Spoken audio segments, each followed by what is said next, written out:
그래서 본 세미나는 저희 뉴레인 뉴클리어 AI 뉴클리어 레디에이션 AI 네트워크라는 이제 뉴레인이라는 모의 이름으로 활동을 하고 있는 그룹에서 준비를 하게 된 AI 기초 시리즈이고요. 오늘은 이제 지난주 수요일 강의에 이어서 두 번째 강의입니다. 조영주 연구원님께서 Introduction to Computer Vision and Deep Learning 파트 2로 오늘은 패턴 리코그니션에 대한 내용으로 아마 준비를 해주신 것 같아요.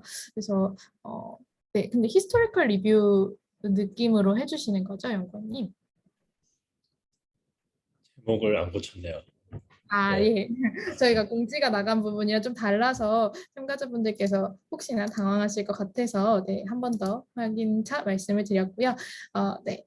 지금 오늘 연사로 또 강의를 해주실 조영주 연구원님께서는 서울대학교 방사능의학물리연구소에서 박사과정으로 네, 컴퓨터 비전 쪽 그리고 의료 쪽 그러니까 의료 영상이나 의생명 영상 쪽으로 연구를 많이 진행을 하고 계십니다. 네, 그럼 조영주 연구원님의 발표 네, 세미나를 박수로 청해 듣도록 하겠습니다. 네, 발표 부탁드립니다. 네, 안녕하세요. 소개받은 조형주입니다. 저번 시간에 이어서 이제 두 번째 세션 진행할 건데요. 간략하게 오늘 다룰 내용에 대해서 언급하도록 하겠습니다. 일단 지난 시간에 제가 여러분들께 설명드렸던 내용을 한번 리캡하는 시간을 가질 거고요. 그 다음에 이제 여러분들이 굉장히 궁금해하는 실제로 이미지 레코그니션이 컴퓨터 비전에서 어떻게 트라이얼 되고 있는지 그런 예시들을 보여드리고요. 그 다음에 이제 뭐 그 중에서 저희한테 관심이 있는 분야는 이제 Artificial Neural Net이니까 그 Artificial Neural Net이 어떻게 발명되었고 어떻게 개발되어 왔는지 그 역사에 대해서 간략하게 설명을 해드리도록 하겠습니다.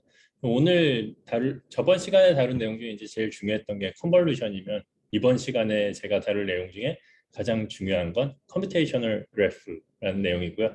이 부분 잘 기억해서 숙지하시기 바랍니다.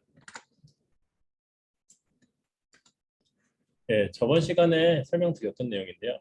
이제 이미징 시스템이죠. 이미징 시스템이라 하면은 어떤 소스, 뭐 광원이라고 할게요. 광원으로부터 물체가 반사된 빛을 어떤 센서가 캡처를 하죠. 캡처를 하는데 이 캡처 과정은 굉장히 스토캐스틱하다고 말씀을 드렸고 캡처된 시그널 자체는 AC 시그널이에요. 그러니까 아날로그 신호인데 이 신호를 저희는 디지털라이즈를 시켜야 되죠. 디지털라이즈를 시킬 때 우리는 공간에 대한 샘플링을 먼저 진행을 하고 그 다음 값에 대한 퀀타이제이션을 실시를 합니다. 그래서 이 두 가지 과정을 거쳐서 이제 저희가 픽셀이라는 단위의 어떤 인텐시티로 표현을 할 수 있게 되죠. 이렇게 얻어진 영상은 저희는 함수로 접근을 할 수가 있습니다. 그래서 어떤 f라는 이미지로부터 우리가 픽셀 좌표 75,80을 입력을 하면은 리턴되는 값이 120이라는 픽셀의 밸류가 되겠죠. 이걸 저희는 인텐시티라고 얘기를 하기로 정했고요. 제가 정한 건 아니죠. 다들 그렇게 사용을 하고 있습니다. 그래서 이제 제가 두 가지 연산을 보여드렸는데 첫 번째가 크로스 코렐레이션이죠. 크로스 코렐레이션 같은 경우에는 제가 노이지한 이미지를 이제 디노이징 시킬 때 어떤 무빙 에버리지 필터라는 걸 설명하면서 크로스 코렐레이션 연산을 설명을 드렸는데 이렇게 왼쪽과 같이 임펄스 신호에 대해서 A부터 I까지 있는 3x3 행렬을 크로스 코렐레이션 해줬을 때 그 결과값이 반전이 되는 이런 현상을 보이게 됩니다. 이게 크로스 코렐레이션의 특징이고요. 저희는 이제 이 필터를 그러니까 A부터 I까지 있는 3x3 행렬을 필터로 사용하기 위해서는 이 반전되는 이미지의 순서를 뒤집어 줄 필요가 있겠죠. 그래서 고안된 게 컨볼루션 연산입니다. 그래서 크로스 코렐레이션은 FD의 N 플러스 U, N 플러스 V로 정의가 되었었는데 그걸 이제 출력 반전을 방지하기 위해서 컨볼루션에서는 마이너스 9를 취해준 걸 확인할 수가 있고요. 부호는 에스테릭스를 사용을 하게 됩니다. 근데 앞선 이미지처럼 A부터 I까지 다 다른 값이면은 컨볼루션과 크로스 코렐레이션이 각기 다른 결과를 출력하겠지만 필터가 아이소트로픽하다면은 요 두 결과가 같겠죠. 그래서 아이소트로픽하다는 건 대칭이 이루어진다는 얘기예요. 그러니까 E를 중심으로 해서 A부터 I까지의 값이 위아래도 대칭이고 좌우도 대칭일 경우에는 이걸 우리는 아이소트로픽하다라고 얘기를 하고요. 그런 필터들에 대해서는 이 두 가지 연산의 결과가 차이가 없습니다.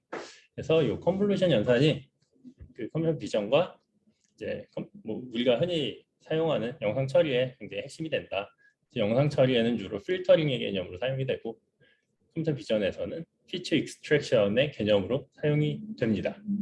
이게 이제 저번 시간까지 제가 설명드렸던 내용이고요. 빠르게 리캡을 했죠. 이제 여기 또 패턴 레코그니션이 돼 있네. 예, 뭐 예시를 하나 보여드릴게요. 제가 예시는 이제 OCR이라고 얘기를 하죠. OCR, Optical Character Recognition. 그래서 실제 우리가 문자를 뭐 사진이라든지 스캔이라든지 어떤 방식으로 컴퓨터로 가져와서 그 문자를 실제로 그 해당 문자를 인식하는 그런 프로그램이 되겠습니다. 그래서 제가 가져온 거는 A부터 Z까지의 알파벳을 인식하는 문제고요. 이 MNIST라는 데이터셋에서 제가 가져왔습니다. 그래서 현재 이 화면에 출력되고 있는 알파벳은 A죠. 그래서 A라는 사진을 받고 실제로 이걸 A로 출력할 수 있는 그런 알고리즘 만드는 게 이제 이미지 레코그니션, 특히 OCR이라고 얘기를 할 수 있겠죠. OCR 혹은 뭐 이제 이미지 레코그니션을 처리할 수 있는 방법들이 굉장히 다양하게 있는데 그 중에 가장 간단한 거는 템플릿 매칭입니다. 템플릿 매칭이라는 거는 이제 여기에 써져 있듯이 미리 정의된 템플릿과 우리가 인풋으로 받은 이미지와 유사도를 측정하는 거예요. 이 유사도는 뭐 정의된 펑션에 따라서 거리로 정의가 될 수도 있고요. 아니면 어떤 특정 코렐레이션으로 정의가 될 수도 있겠죠. 우리가 저번 시간에 배웠던 크로스 코렐레이션도 여기서 굉장히 많이 쓰이는 매트릭 중 하나예요. 그래서 어찌됐든 어떤 유사도를 측정할 수 있는 매트릭이 정의가 되어 있으면 우리가 인풋을 받고 저희가 가지고 있는 템플릿에 다 대입을 해보는 거예요. 그럼 유사도가 오른쪽에 그래프처럼 나오겠죠. 디스턴스면 짧을수록 좋을 거고 유사도면 높을수록 좋을 거예요. 그래서 이 A라는 인풋을 받고 A라는 템플릿과 유사도를 측정했을 때 높게 나오는 게 정상이겠죠. 그리고 뭐 B, C, D, E, F, G와는 좀 다른, 그러니까 더 낮은 유사도를 지니는 게 저희의 상식일 겁니다. 이런 상식을 이용한 방법인데요. 템플릿 정의하는 게 일단 어려워요. 지금은 이제 캐릭터라고 하는 이 알파벳이라고 하는 되게 작은 수 그리고 베리에이션이 적은 그 데이터셋만을 고려했는데 이게 내추럴 이미지로 넘어가고 혹은 이제 핸드리튼도 필기체가 굉장히 다양하잖아요. 저희가 뭐 컴퓨터를 얘기하면 폰트라고 얘기할 수도 있을 것 같고 사람한테 대입한 필체라고 얘기할 수도 있을 것 같은데 굉장히 다양한 필체가 존재하고 그 필체들로 하여금 사람들도 그 특정 사람들의 그 필기체를 인식을 못할 수도 있잖아요. 굉장히 뭐 악필이라든지 아니면 필기체로 흘려 쓴다든지 이러면은 이제 그 분간하기 힘든 상황들이 발생하는데 그런 문제에서 굉장히 취약합니다. 템플릿 매칭은. 그리고 여기서는 이제 템플릿이라고 하는 어떤 A를 대표하는 이미지는 A 하나, B를 대표하는 이미지는 B 하나를 뒀는데 이게 여러 개일 수도 있어요. A를 대표하는 이미지가 뭐 100개, B를 대표하는 이미지가 100개. 이럴 경우에는 이제 인풋에 대해서 모든 템플릿의 유사도를 다 측정을 해야 되거든요. 그러니까 점점 그 컴플렉시티가 증가를 하게 되겠죠. 그리고 템플릿 자체를 일반화시키는 것도 쉽지 않습니다. A라고 현재 템플릿에 나와 있는 저 가운데 4개 중에 A의 사진을 보면은 저게 우리는 A라는 걸 보고 알 수 있는데 저게 모든 A를 대변하는 모양이라고 얘기하기는 어려울 거예요. 그렇기 때문에 템플릿 매칭은 간단하고 쉽지만 좀 기술적으로 성능적으로 명확하게 한계가 있다라는 거를 염두해 두시면 되겠습니다. 네, 두 번째 방법으로는 이제 스태티스티컬 모델이라고 했는데 뭐 통계 모델이죠. 통계 모델을 이용하기 위해서는 이미지 자체를 이용하는 게 아니라 이미지에서 어떤 피처들을 추출을 해서 그 추출된 피처들을 가지고 어떤 통계 모델을 만들어야 돼요. 여기서 이제 특징이라고 불리는 것들은 보통은 이제 그 이미지를 대변할 수 있는 어떤 엘레멘트들 혹은 뭐 어떤 어트리뷰트들 뭐 이렇게 생각을 하시면 됩니다. 그래서 이렇게 추출된 피처들을 그러니까 특징 공간, 피처 스페이스에서 어떤 디시전 바운더리를 긋는 거예요. 그런 역할을 수행할 수 있는 클래시파이어를 학습을 하는 게 스태티스티컬 모델입니다. 그래서 이제 피처에 대해서 좀 더 자세히 설명을 드리면 피처는 우리가 컴퓨터 비전만이 아니라 머신러닝에서도 많이 사용되는 용어죠. 피처라는 말을 일단은 영상에 좀 한정지어서 설명을 드리면 여기 이제 설명이 써 있죠. A piece of information about the content of an image라고 되어 있는데 어떤 이미지를 대표할 수 있는 일련의 정보들인 거예요. 그래서 이 정보는 저희가 정의하기 나름입니다. 이거는 뭐 그 타스크에 맞게 그 데이터에 맞게 익스퍼트들이 주로 정의를 많이 하는데 이런 걸 정의하는 과정을 이제 피처 엔지니어링이라고 표현하기도 하죠. 일반적으로는 이제 뭐 어떤 점이라든지 엣지라 그러면 이제 뭐 그 어떤 오브젝트의 바운더리들을 엣지라고 하죠. 혹은 그 오브젝트 전체가 될 수도 있고요. 이런 것들을 저희가 피처라고 정의를 합니다. 저번 시간에 주파수, 공간 주파수에 대해 잠깐 설명을 드렸는데 여기 이제 플랫 리전이라고 되어 있는 데가 저주파 구간이죠. 그리고 엣지, 그리고 코너 이런 부분들이 이제 하이 프리퀀시에 해당하는 영역들입니다. 어떤 그 뭐 이 리전을 이런 식으로 단면을 잘랐을 때 그 단면이 지나감에 따라서 인텐시티의 차이가 급격하게 발생하는 지점들을 저희는 공간 주파수가 높다라고 표현을 하고 있고요. 그런 부분에 대해서 저희는 피처로 많이 취급을 합니다. 아무래도 이제 저주파 구간에서 저희가 알 수 있는 정보가 적겠죠. 물론 실제 정보량은 저주파에 훨씬 더 많지만 그 어떤 특징적인 면에서는 저주파보다는 고주파가 더 유리합니다. 예시를 보여드릴게요. 이게 이제 저희가 가장 많이 사용하는 엣지 디텍션 알고리즘 중에 하나인데요. 캐니라고 부릅니다. 캐니라는 알고리즘 잠깐 설명을 드리면 일단 컬러풀 이미지가 들어오죠. 그럼 들어온 이미지에 대해서 그레이스케일 처리를 해줘요. 그레이스케일 처리를 해주고 여기에 잡음이 껴있을 수 있잖아요. 저희가 그 이미징 애퀴지션 단에서 굉장히 많은 노이즈가 발생을 한다라고 얘기를 했죠. 그 노이즈들을 간단하게 이제 오바이오 가우시안 필터를 컨볼루션해서 노이즈를 한번 제거를 해줍니다. 노이즈를 제거를 해주고요. 그다음 이제 엣지 뭐 인텐시티 그레디언트라고 써 있는데 이게 이제 미분 영상을 얻는 거예요. 왼쪽 그러니까 상단 두 번째 영상에서 미분을 하면 상단 오른쪽 영상을 얻을 수가 있습니다. 뭐 미분에 사용되는 필터들은 뭐 소벨이라든지 아니면 프리윗, 뭐 혹은 라플라시안 같은 필터들이 사용이 되고요. 이런 필터들은 다 그 어떤 중간 지점의 픽셀로부터 주변 픽셀과의 차이를 계산할 수 있는 그런 코에피션트들로 구성이 되어 있습니다. 그래서 그걸 저희가 미분 영상이라고 얘기를 하고요. 그래서 상단 오른쪽에 있는 영상은 미분 영상입니다. 여기까지만 해도 어느 정도 이제 엣지가 많이 보이는데 좀 선들이 굵고 굉장히 많은 지점에 하이 인텐시티들이 분포하고 있는 걸 확인할 수가 있습니다. 이러면 이제 피처를 뽑을 때 너무 많은 피처들이 뽑히게 돼요. 불필요하게 중복된. 그래서 이런 과정을 좀 어느 정도 완화시키기 위해서 뭐 non maximum separation이라고 여기 써 있는데 결국은 저 미분 영상을 스켈레톤화 시키는 거예요. 그러니까 좀 더 이렇게 티닝 걸어주는 거죠. 좀 더 얇게끔. 그 다음에 이제 트레셔딩을 해줘야 돼요. 아직까지는 엣지가 아니에요. 아직까지는 미분 영상이고 이 미분 영상을 엣지로 변환시키기 위해서는 미분 영상에 대한 트레셔딩 처리를 해야 됩니다. 근데 일반적으로는 트레셔딩을 하나만 걸어주는데 이 캐니 엣지 알고리즘에서는 이제 히스테레시스라 그래서 그 스레셜드가 두 개 존재하는 거예요.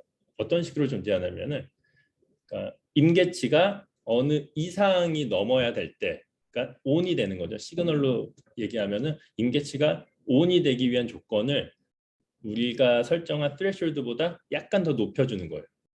그리고 온이 되어 있는 상태에서 꺼질 때, ON에서 OFF로 갈 때는 우리가 상정한 스레숄드보다 살짝 낮은 스레숄드를 걸어주는 게 히스테레시스라는 기법입니다. 뭐 물리에서 나온 용어긴 하지만 저희가 이제 시그널 프로세싱 할 때는 히스테레시스를 이런 식으로 표현을 해요. 그래서 더블 스레숄딩이라고 이해하시면 되고요.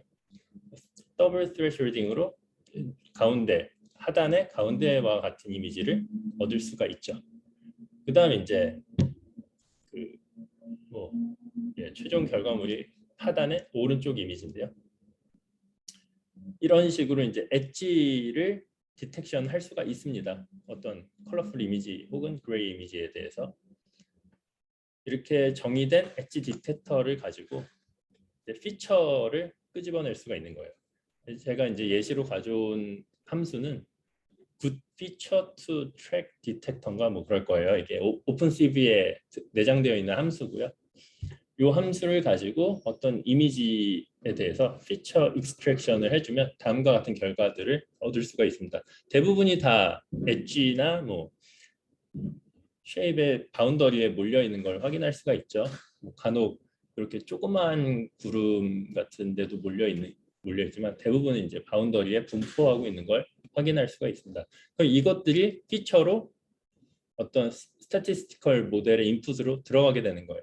그래서 그 모델은 우리가 흔히 알고 있는 뭐 제너럴 리니어 모델이 될 수도 있고 아니면은 넌 리니어 모델이 될 수도 있죠. 뭐 부트스트래핑, 그 에이다 부스트라든지 뭐 아니면은 뭐 SVM 뭐 혹은 베이지안 인퍼런스 모델이 될 수도 있고요. 뉴럴넷이 될 수도 있어요. 어찌 됐든 어떠한 함수가 됐든 이런 피처를 인풋으로 갖고 아웃풋을 이런 식으로 클래스 스코어를 뽑아낼 수 있는 그런 스태티스티컬 통계 모형을 학습하는 게 이제 두 번째 방법입니다.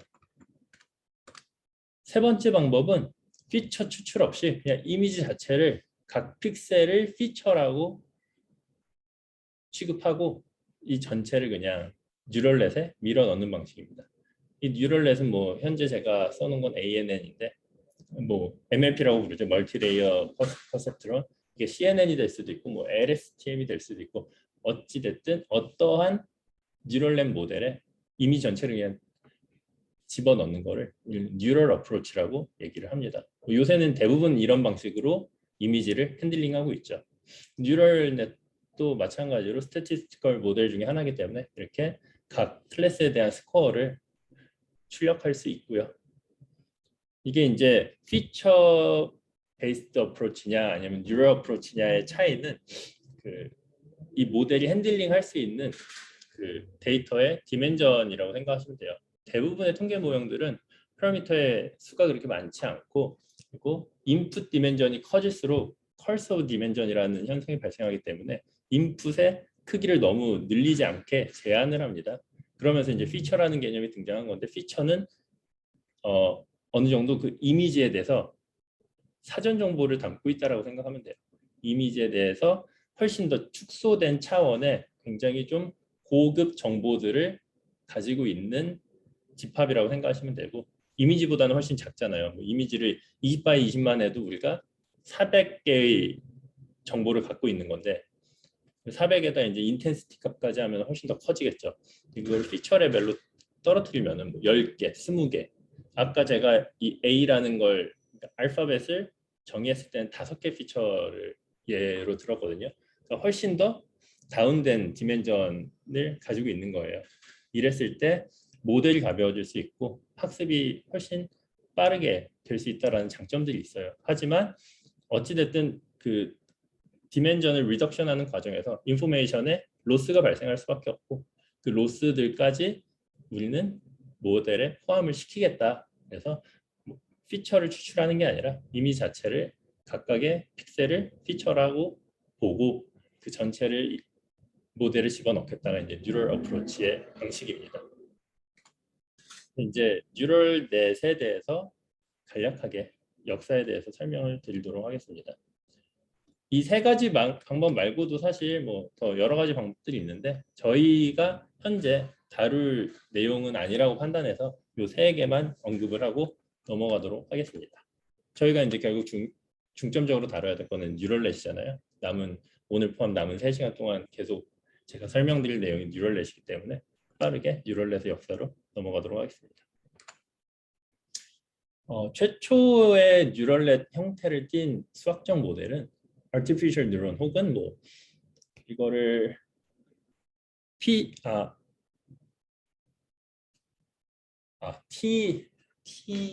TLU인가 뭐 그런 식으로 불렀던 것 같아요. Thresholding Logic Unit 뭐 이런 식으로 불렀던 것 같은데 이게 최초의 컴퓨터인 ENIAC보다도 빨리 나왔습니다. 이 모델 자체는. 최초에 나온 동기 자체는 컴퓨터를 구성하는 논리 회로를 이런 식으로 디자인하면 어떨까라고 해서 최초에 고안이 되었고요. 인간의 신경세포를 모방한 수학적 모델이라고 써 있죠. 근데 아마 굉장히 생소하실 거예요. 이 형태가. 이 형태는 우리가 흔히 알고 있는 퍼셉트론이라는 모델에서 웨이트이 빠져 있는 형태입니다. 보면은 웨이트이 없어요. G는 그냥 모든 인풋의 썸입니다. 인풋도 0과 1로 바이너리로 제한되어 있어요. 그러니까 인풋이 0과 1이고 아웃풋도 0과 1이 굉장히 단순한 논리 회로만을 위한 모델이라고 생각하시면 되고요. 그래서 이제 말하는 액티베이션 펑션은 thresholding이죠.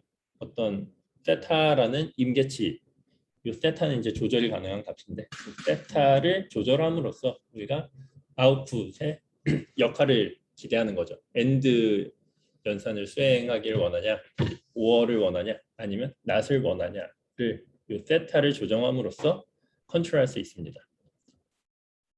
굉장히 단순한 형태죠. 예시를 보면은 인풋이 0과 1로만 이루어져 있다라고 했잖아요. 그러니까 x1부터 x3까지 모두 다 1이 들어왔을 때는 아웃풋은 1을 뱉게끔 설계가 되어 있습니다. threshold가 3이니까 3보다 크거나 같아야 되잖아요. 하나라도 1이 아니면 출력값이 0으로 세팅이 되겠죠. 5를 보면은 threshold가 3보다 2개 낮아진 1이죠. 1이면은 이 1, 2, 3 중에 하나만 ON이 돼도 아웃풋이 ON이 돼요. not을 보면은 0이죠. threshold가 0이기 때문에 0이면은 0을 충족해서 1이 켜지고 1이면은 0보다 크기 때문에 잠시만요.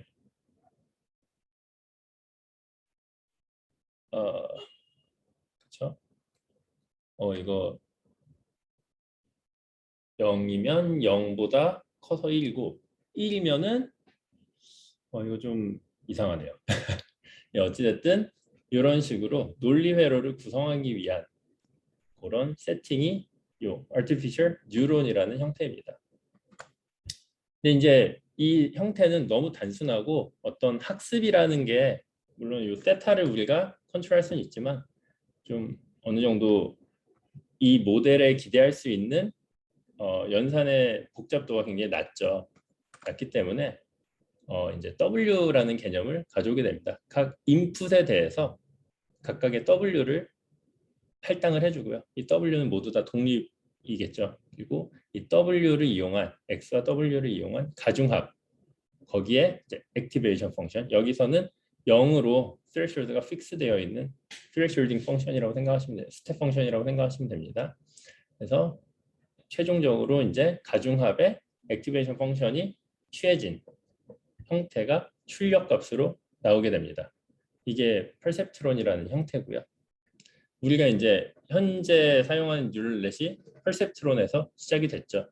하지만 아직까지는 이제 바이너리 펑션을 사용하고 있어요. 그러니까 스텝 펑션을 사용하고 있어요. 그 이유는 뒤에 나오겠지만 미분이 필요 없기 때문입니다. 미분이라는 개념이 아직까지는 나오지 않았어요. W를 학습을 할 수 있으면 좋은데 그 학습하는 방식이 우리가 현재 알고 있는 그레이디언트 디센트 방식과는 좀 많이 다른 형태를 띠고 있습니다. 퍼셉트론 같은 경우는 이런 식으로 이제 세팅이 가능하죠. 훨씬 더 유연해졌어요. X의 그러니까 결국은 이제 이 함수들은 W의 값에 의해서 결정이 되는데 W가 W0는 이제 바이어스 텀에 해당하죠. 여기 마이너스 1.5로 세팅이 되고 각각의 W1, 2가 1로 세팅이 되면은 이거 AND 연산을 수행을 하게 되어 있습니다. 뭐 각각의 x1, x2의 여러 값들을 집어넣어 보면은 이제 우리가 AND 연산, OR 연산, NOT 연산을 수행할 수 있다는 걸 쉽게 알 수 있게 되어 있고요. 하지만 이제 뭐 다들 아시다시피 이런 리니어한 연산밖에 수행을 못하죠. 뭐 XOR와 같은 복잡한 연산은 아직까지는 수행을 못합니다. 이제 학습이란 개념이 나와서 헵이라는 사람이 만든 학습 이론이에요. 뭐 이건 어떤 모델을 위해서 만들었다기보다는 이제 그 실제 뉴런이 이런 식으로 학습을 할 것이다. 그리고 이제 이 사람이 만든 이론을 가지고 공학자들과 수학자들이 가져와서 모델 학습시키는데 사용을 하죠. 그래서 뉴런 간의 연결 강도를 최적화하는 학습 규칙인데 만일 어떤 신경세포의 활성이 다른 신경세포가 활성화하는 데 계속적으로 공헌을 한다면 두 신경세포 간의 연결 가중치를 증가해야 한다. 우리가 알고 있는 최초의 뭐 뉴런 간의 연결이 이런 식으로 설정이 되어 있었죠. 실제 인체에서 그걸 가져온 거고요. 여기서의 학습이라는 거는 결국은 웨이트를 조정하는 거예요. 웨이트를 조정하는데 어떤 식으로 조정하냐? 둘의 활성도가 서로한테 컨트리뷰션이 있다면은 그때만 그 웨이트를 더 강화시켜 주는 거예요. 이 아래 식이 나와 있죠. 그래서 I는 인풋이고 J가 아웃풋입니다. WIJ라는 거는 어떤 A 노드부터 B 노드인데 A 노드는 I 번째 노드, B의 J 번째 노드를 이어주는 웨이트를 뜻하고요. old라는 거는 이전값에 뒤에 이제 텀이 붙게 되면 갱신되는 값이 되겠죠. 갱신될 때 알파가 곱해져 있습니다. 알파는 러닝 레이시고요. 뭐 다들 잘 아시겠죠. W를 어떤 가중치를 갱신할 때 특정 가중치를 줘서 너무 많은 수가 업데이트되지 않게 조절해주는 팩터예요. 그래서 알파라는 뭐 보통 1보다 작은 텀이 곱해지게 되고요. AI는 인풋의 값, BJ는 아웃풋의 값이거든요. 그래서 보면은 A가 0이고 B가 0이면은 업데이트가 되지 않아요. A가 1이고 B가 0이어도 업데이트 되지 않죠. A가 0이고 B가 1이어도 업데이트가 되지 않고 A, B 모두 1일 때만 업데이트가 되도록 세팅이 되어 있습니다. 서로한테 그러니까 on일 경우에만 그 W만 업데이트가 됩니다. 이게 이제 헤비한 피어리고 타겟이라는 말이 안 보이죠. 여기는 타겟이 없기 때문에 unsupervised 세팅에서의 학습 방법론이에요. 그렇게 알고 계시면 되고요. 그걸 이제 조금 더 업데이트해서 나온 게 델타 룰입니다. 델타 룰이 퍼셉트론이라는 논문에서 제시된 학습 기법이고요. 그래서 처음에 헤비한 룰은 뉴런 간의 연결 강도를 최적화하는 학습 규칙이라고 써 있었고요. 델타 룰로 오면서 한 단어가 더 붙어요. 오차를 이용해라는 말이 더 붙습니다. 오차를 이용해 뉴런 간의 연결 강도를 최적화하는 학습 규칙입니다. 여기서도 연결 강도의 이제 갱신, 우리가 흔히 말하는 웨이트의 갱신을 학습이라고 정의를 하고 있고요. 만일 어떤 신경세포의 활성으로 다른 신경세포가 잘못된 출력을 낸다면 두 신경세포 간의 연결 가중치를 그것에 비례하여 조절해야 한다. 그러니까 이전에는 둘이 서로 컨트리뷰션이 있을 때 연결을 강화했잖아요. 지금은 좀 반대죠. 어떤 둘의 커넥션에 의해서 좀 에러율이 올라가면 그 올라간 만큼을 웨이트에 반영을 해주겠다라는 뜻입니다. 그래서 오차가 발생할 경우에만 학습이 진행이 돼요. 상당히 좀 합리적이죠. 하지만 오차가 정의가 되려면은 우리 아웃풋뿐만 아니라 타겟에 대한 정의가 되어 있어야 돼요. 그래서 해당 출력 뉴런에 대한 타겟이 존재해야지만 사용할 수 있는 학습 기법입니다. 요새 말로 이제 슈퍼바이즈드 러닝이라고 얘기를 하죠. 여기서부터는 이제 슈퍼바이즈드 러닝의 개념이 등장을 합니다. 그래서 뭐 ol드와 new의 정의는 똑같고요. 아까는 AI와 BJ가 곱해졌다면은 이번에는 BJ 대신 에러라는 말이 나와요. 에러는 이 둘 간의 차이로 정의가 되고요. 타겟과 아웃풋 간의 차이로 정의가 됩니다. 그래서 이 E라는 에러 텀이 0으로 가면은 업데이트가 일어나지 않겠죠. 이게 델타 룰입니다. 여기까지도 뭐 미분에 대한 얘기가 전혀 나오지 않아요. 그래서 퍼셉트론에서는 계속 쭉 활성화 함수로 threshold 함수가 스텝 펑션이 이용이 됐습니다. 이후에 이제 등장한 게 아달라인이라는 모델입니다. 아달라인이 어댑티브 리니어 어떤 약자였던 것 같아요. 그래서 아달라인이라는 모델이 나오게 되는데 사실상 생긴 거는 퍼셉트론이랑 똑같아요. 퍼셉트론이랑 똑같은데 이제부터는 이제 학습을 할 때 그레디언트 디센트 방식을 이용을 합니다. 즉 미분을 해야 된다는 얘기고요. 스텝 펑션이 미분이 안 되는 점을 고려해서 미분이 가능하게 릴렉세이션 시킨 시그모이드라는 형태의 액티베이션 펑션을 사용을 하게 되죠. 그게 이제 아달라인입니다. 그래서 그레디언트 디센트를 이용해 뉴런 간의 연결 강도를 최적화하는 학습 규칙. 여기서도 마찬가지로 이제 그 에러 텀이 등장하게 되고 그 에러로부터 그레디언트 디센트를 수행을 하게 되겠죠. 그 에러라는 걸 저희는 오브젝티브 펑션이라고 표현을 하고요. 이걸 미분해서 학습을 하게 됩니다. 좀 더 이제 자세히 살펴봐야겠죠.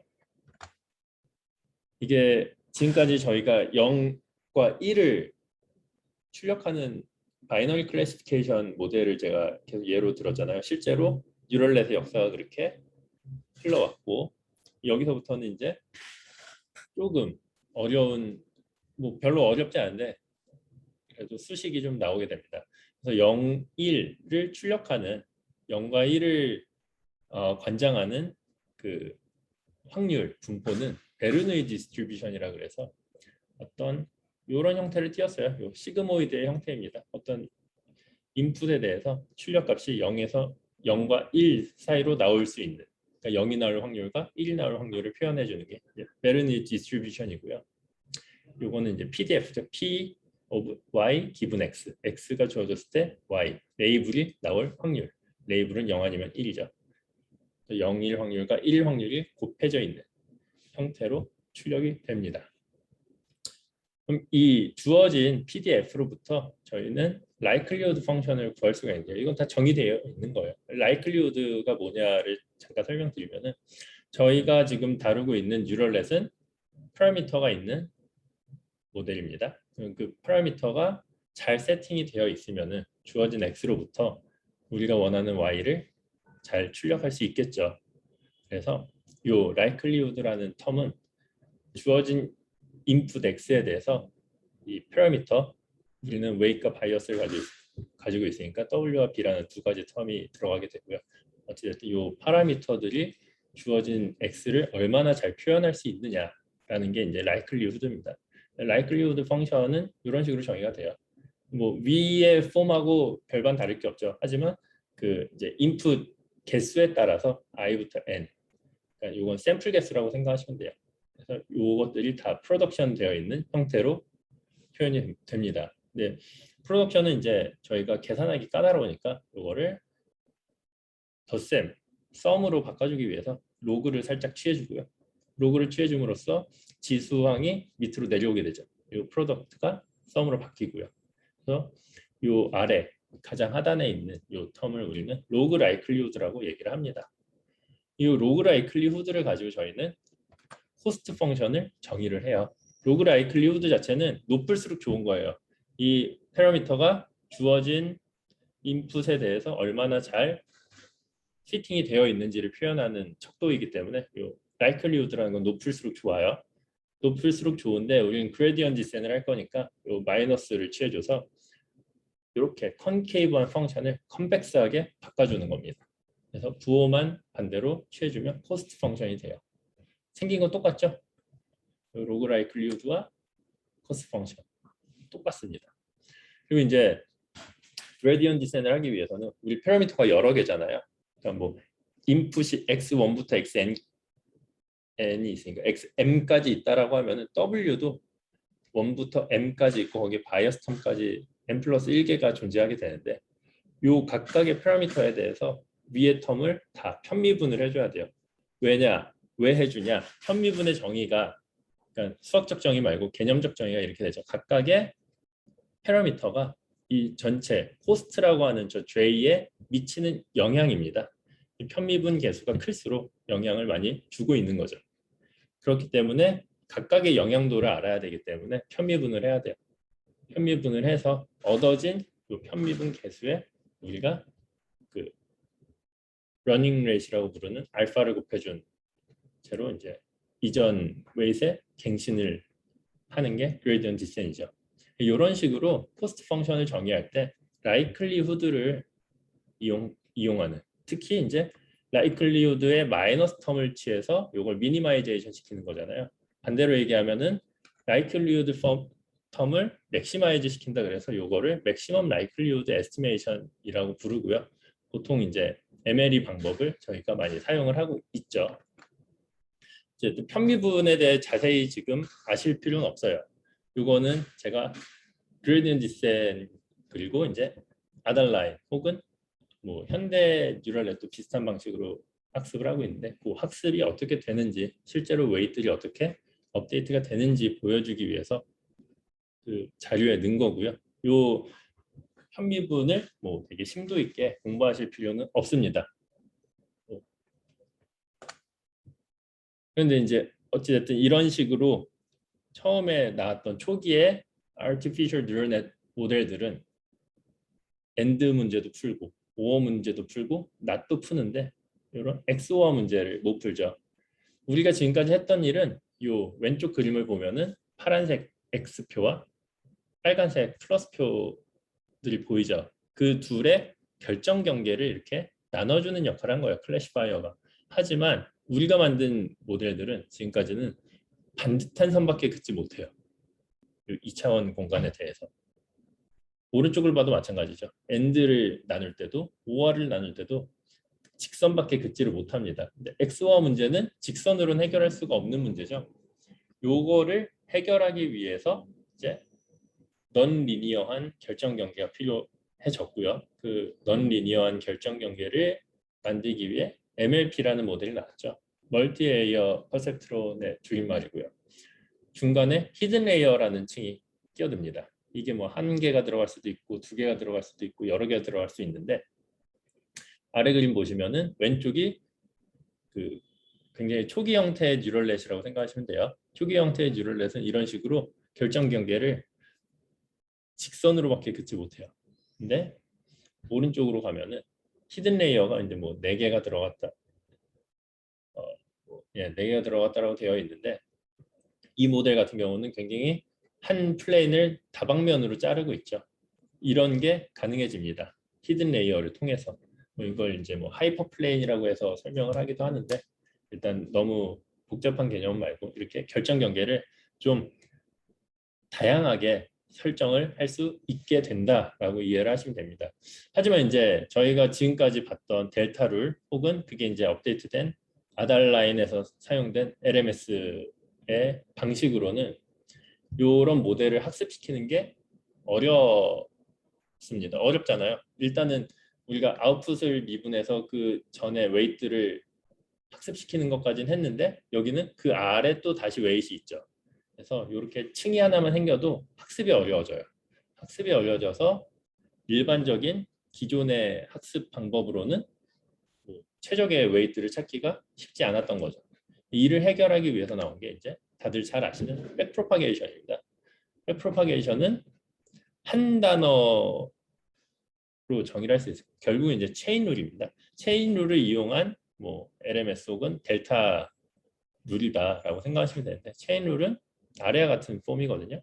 어떤 G를 X에 대해서 미분할 때 그와 상관없는 Y라는 값을 가져와서 이 둘의 연결된 형태의 미분으로 치환할 수가 있다. 이게 이제 체인 룰이고요. 이 체인 룰을 제가 자세하게 설명드리는 것보다는 우리가 이해할 수 있는 방식으로 풀어서 설명을 드리도록 하겠습니다. 그게 바로 컴퓨테이셔널 그래프예요. 일단은 뭐 그 공간상의 한계도 있고 어떤 저의 노력이 너무 많이 들어가서 웨이트를 2개 그리고 바이어스 하나만 가정을 하겠습니다. 웨이트 2개, 인풋 2개, 바이어스 하나 그리고 H라는 거는 이렇게 정의가 아이고 2개가 넘어가지. 예, 제가 자료를 좀 실수한 것 같은데 그냥 보시면 돼요. 그래서 첫 번째 레이어는 이제 저희의 인풋과 파라미터들이 정의가 되어 있는 거고요. 그 위로 Z로 가면은 Z는 W1 곱하기 X1 플러스 W2 곱하기 X2 플러스 B라는 형태로 정의가 되어 있어요. 이게 이제 일반적인 뭐 ANN의 형태죠. H라는 시그모이드 활성화 함수를 거치게 됩니다. 우리의 모델의 아웃풋이 H 다음 노드로 가는 거예요. Y라는 타겟도 우리는 가지고 있어요. 그러면은 아까 봤던 그 베르누이 디스트리뷰션의 로그 라이클리후드에 의해서 저런 코스트 펑션이 정의가 되죠. Y의 로그 H 플러스 1-Y의 로그 1-H. 요게 이제 로스 혹은 코스트 펑션으로 사용이 돼요. 그러면은 이거를 편미분을 해야 된다라고 제가 말씀을 드렸잖아요. 아까는 편미분을 그냥 했죠. 그냥 했습니다. 결과만 써놓긴 했는데 그냥 편미분을 하면 돼요. 하면 되는데 편미분이 무섭잖아요. 무서우니까 하나씩 각계격파를 하는 겁니다. 그래서 L이라는 텀을 일단 인풋으로 들어온 H에 대해서 미분을 하게 되면은 저런 식으로 미분이 돼요. 뭐 마이너스 H분의 Y 플러스 1-H분의 1-Y 이런 식으로 정의가 됩니다. 이거는 그냥 저 위에 보이는 함수를 미분하면 돼요. 미분하면 되고 그 다음에 이제 한 단계 더 아래로 내려갔잖아요. H가 합성함수기 때문에 H는 Z의 꼴로 표현이 가능하죠. 그래서 요 H 자체를 DG로 미분할 수가 있고요. L은 아까 DH로 우리가 미분을 했죠. 이 두 개를 합성한 꼴이 L을 Z로 미분한 꼴과 같게 됩니다. 그래서 DG는 뭐 결과적으로 쭉쭉쭉 소거되고 H-Y로 정의가 돼요. 그러면은 이제 또 한 단계 더 내려갈 수가 있겠죠. 한 단계 더 내려가면 똑같아요. 그 W1, W2, B에 대해서 각각 미분을 진행을 해줄 거고요.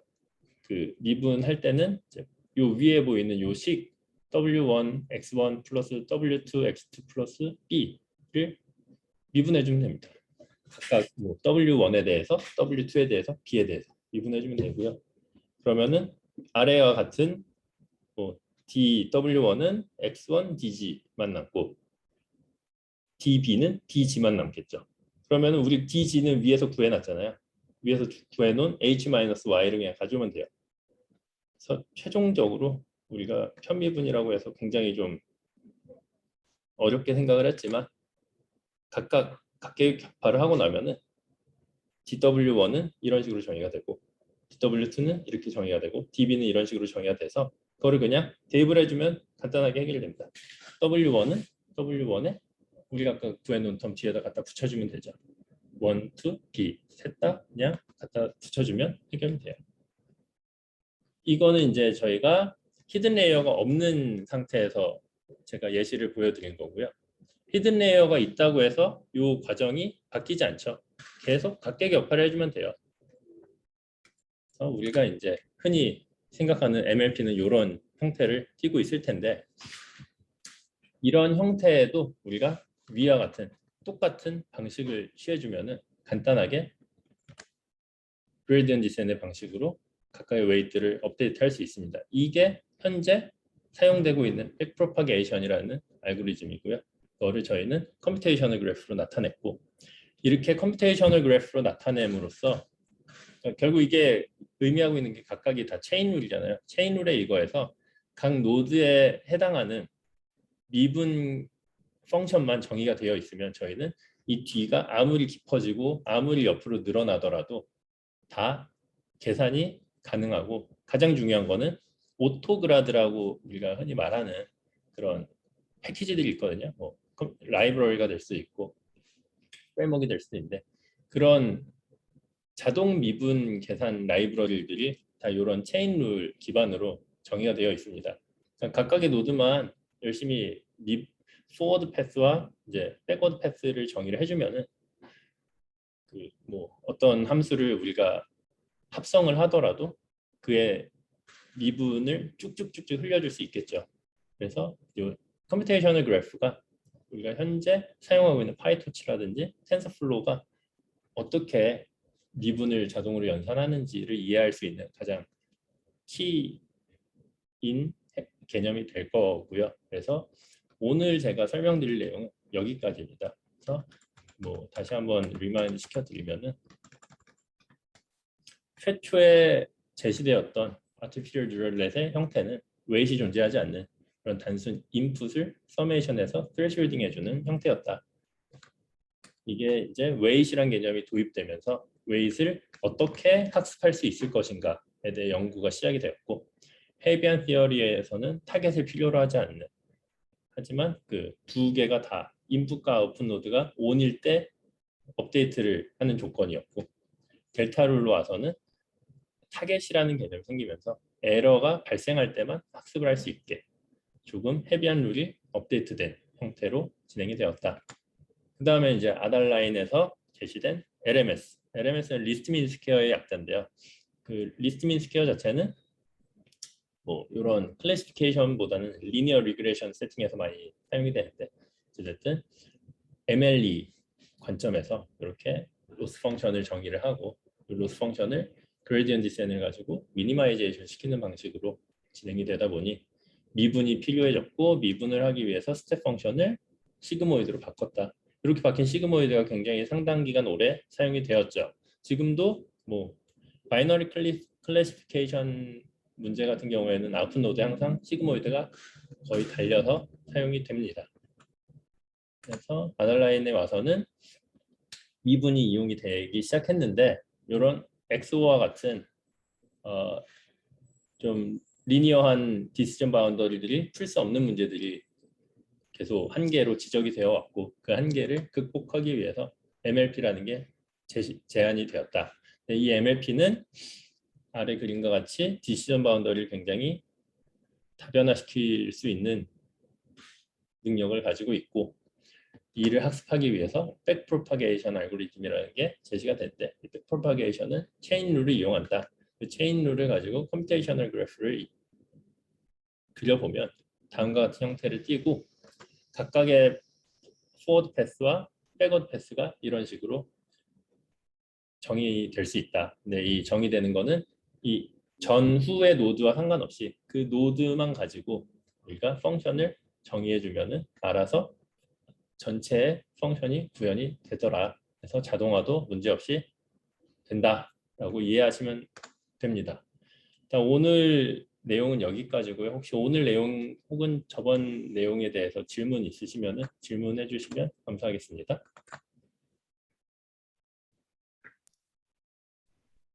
네, 오늘 좀 강의해주신 조영주 연구원님 감사드리고요. 오늘 사실 굉장히 ANN가 어떻게 보면 CNN으로 가는 가장 기초 핵심 학습 원리에 대해서 설명을 주신 것 같아요. 컴퓨테이션 그래프에 대해서 설명을 주셨는데 혹시 이거 관련해서 조금 더 어떤 부분을 좀 자세히 설명을 해주시면 좋겠다거나 아니면 질문이 있으면 편하게 주시면 좋을 것 같습니다. 네, 채팅으로 주셔도 좋고 마이크 오픈하셔서 질문해 주셔도 좋습니다. 네, 저는 지금 잠시만요. 일단 질문해 주실 분들이 아마 계실 수도 있을 것 같아서 잠깐 질문을 기다리는 동안 또 저희 이번 세미나에 신청을 해주신 분들 중에 연사분들께 궁금한 점 질문해 주신 분들 계실 것 같아서 네, 그 부분을 조금 한 번 더 말씀을 드려보면 좋을 것 같은데요. 일단은 네, 그 저희 세미나 자체에 대한 질문은 없었고 그 AI 엔지니어가 되기 위해 필요한 역량이 궁금합니다라는 질문을 가장 최근에 신청하신 분께서 주셨는데 사실 이거를 지금 저희 기초 세미나에서 뭔가 Q&A 때 다룰 범위의 내용인지는 모르겠으나 혹시 좀 질문이 들어올 것을 대비하여 좀 남은 시간 동안 조영주 연구원님께서 간단한 좀 생각을 나눠주시면 어떨까 싶은데요. AI 엔진 갑자기 제가 너무 급 질문을 드린 것 같긴 합니다만. 그 AI 엔지니어라는 말이 너무 좀 광범위해서요. 일단 뭐 현업에서는 아직까지도 제가 처음에 설명드린 그 피처 기반의 컴퓨터 비전들도 많이 사용이 됩니다. 이런 게 사용이 안 되는 게 아니라서 이런 피처 엔지니어링 하시는 분들도 아직 많이 있고요. 이런 피처 엔지니어링 하시는 분들은 보통 그 해당 타스크에 굉장히 좀 익스퍼트들이거든요.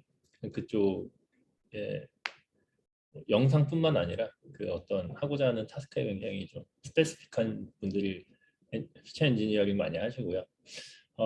현업에서는 모델, 딥러닝 모델을 뭐 더 고도화시킨다, 개발한다라는 개념보다는 보통 데이터 핸들링을 많이 해요. 데이터를 우리 모델에 어떻게 맞게끔 설계를 하냐, 데이터를 어떻게 큐레이션 할 때 우리 성능이 더 좋아지냐, 그런 거 많이 시도를 하시고, 그리고 이제 ML 옵스라고 하죠. ML 옵스 요새 굉장히 많이 각광받고 있는데, 우리가 데이터를 뭐 게더링이라고 하면 좀 그렇지만 애퀴지션 단에서부터 실제 서비스로 나갈 때까지의 총 파이프라인을 설계를 하는 거거든요. 뭐 한 사람 뭐 한 팀에서 이 전체를 맡아서 하는 경우는 드물고 각각의 섹션을 나눠서 거기에 이제 투입이 돼서 하죠. 뭐 누구는 데이터 인풋부터 데이터 애퀴지션부터 뭐 모델 들어가기 전까지 담당을 하고, 누구는 이제 모델에 들어가서 모델이 출력될 때 그 전후 처리를 담당을 하고, 뭐 누구는 이제 서비스에 집중을 한다. 뭐 이런 식으로 이제 여러 가지 펑션들이 모여서 MLOps가 형성이 되는데, 여기는 보통 이제 MLOps라 그러면 컴퓨터 프로그래밍 스킬이 많이 필요로 해요. 그러니까 실제 우리가 리서치 능력보다는 그런 코딩적인 능력을 더 많이 요구하는 것 같고요. 물론 이제 ML 전반적인 프로세스에 대해서는 인지를 하고 있어야겠죠. 그렇고 이제 그 실제로 코어 ML이라고 하나요 요새? 뭐 코어 ML이라 그래서 이제 ML 알고리즘 쪽을 하시는 분들도 많죠. 뭐 이걸 우리 결과를 어떻게 신뢰할 것이냐, 어떻게 해석할 것이냐, 어떻게 보여줄 것이냐, 뭐 이런 인터프리터빌리티, 뭐 XAI 뭐 이런 식으로 불리는 그런 영역들도 많이 하시는 것 같고, 물론 아주 좀 심도 있는 리서치를 하시는 분들도 있습니다. 뭐 구글 브레인이라든지 뭐 딥마인드 같이 우리나라에도 몇 군데 있는데, 그런 식으로 그냥 거기는 약간 학교의 연장선인 것 같아요. 뭐 대학을 졸업하고 대학원을 졸업하고 이제 박사를 받으면 포스트닥터를 갈 수도 있고 필드로 나갈 수도 있는데, 그런 리서치 그룹들은 이제 포스트닥터를 가는 거와 마찬가지로 거의 연구 집중도가 굉장히 높죠. 실제 프로덕션이 될 수도 있고 안 될 수도 있는 그런 연구들도 많이 하시는 것 같고요. 그래서 그런 자기가 원하는 게 리서치냐 엔지니어링이냐에 따라서 그 코딩의 비율이 좀 많이 바뀌는 것 같아요. 리서치로 가시는 분들은 코딩이 그렇게까지 심도 있는 코딩이 필요하지는 않거든요. 요새 뭐 다 프레임워크들이 너무 잘 돼 있어서 굉장히 쓰기 편하고요. 그리고 보통 이제 회사를 뭐 케이스마다 다르겠지만 보통 코딩 잘하시는 분들이 파트너로 붙는 경우가 많아요. 그런 리서처들한테는. 그래서 리서치의 뜻이 있다 그러면 코딩보다는 이제 이론적으로 더 공부하시는 걸 추천드리고, 아니다 나는 엔지니어 쪽이 더 맞는 것 같다 그러면 코딩을 소홀히 하시지 않길 바랍니다. 뭐 그 정도가 되겠네요. 네, 제가 굉장히 사전에 좀 공유를 드리지 않은 게 가장 최근에 지금 어플리케이션이 들어와서 제가 질문을 공유 드리지 않은 상태에서 급하게 질문을 드렸음에도 굉장히 좋은 대답을 해주셔서 감사드리고요. 네, 이 정도까지 기다렸는데도 질문이 별도로 없다는 것은 이번 강의에 대해서 별다른 이제 질문이 없다는 것으로 생각할 수 있을 것 같아서 이제 조영주 연구원님의 코멘트와 함께 이렇게 이번 강의는 마무리를 하면 될 것 같습니다. 저희 9월 13일 앞으로의 두 번의 강의가 더 남아서 안내를 드리고 오늘 세션을 마무리하려고 하는데요. 9월 13일 월요일 오후 7시에 이제 CNN 어플리케이션, 본격적으로 컴퓨터 비전 쪽에서 CNN을 어떻게 적용하는지, 그리고 그 CNN을 적용하는 데 있어서 저희 첫 번째, 두 번째 강의에서 나눠주신 부분들이 굉장히 많은 이제 백그라운드 놀리지로서 작용을 할 거라고 생각을 합니다. 그래서 잘 기억을 해두셨다가 봐주시면 좋을 것 같고요. 그리고 추석 이후 9월 27일 월요일 오후 7시에 또 어드밴스 토픽으로 이제 비전 트랜스포머에 대한 내용을 다뤄주실 예정입니다. 그래서 저희 2번의 강의가 더 남았기 때문에 그 강의도 많이 기대해 주시고 그때도 시간 맞춰서 이렇게 함께 뵐 수 있었으면 좋겠습니다. 네, 그럼 다시 한번 좋은 강의 해주신 조영주 연구원님께 큰 박수로 저희 세션을 마무리해 보도록 하겠습니다. 네, 오늘 참여해 주셔서 감사드립니다. 모두 좋은 저녁 되시기 바랍니다. 감사합니다.